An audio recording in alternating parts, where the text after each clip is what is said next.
ડીસા નજીક જૂના ડીસા પાસે બાઇક અને કાર વચ્ચે ગમખ્વાર અકસ્માત સર્જાયો, જ્યારે સ્વિફ્ટ ગાડી પાટણ તરફથી પૂર ઝડપે આવતા સાઈડમાં ચાલી રહેલા બાઇક ચાલકને ટક્કર મારી હતી. અકસ્માત એટલો ભયંકર હતો કે બાઇકના આગળથી ખુરચા નીકળી ગયા હતા, જ્યારે બાઇક સવાર માતા પુત્રની સદનસીબે જાનહાનિ ટળી હતી અને ગંભીર ઈજાઓ પહોંચી હતી.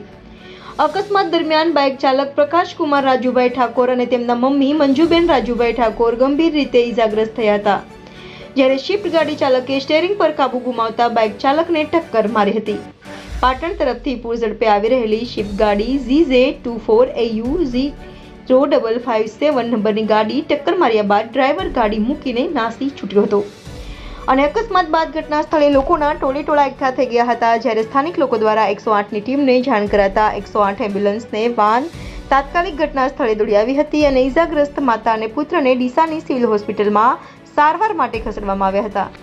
રિપોર્ટર નગીન સુંદેશા સાથે ઇન્ડિયા 24 ન્યૂઝ ડીસા.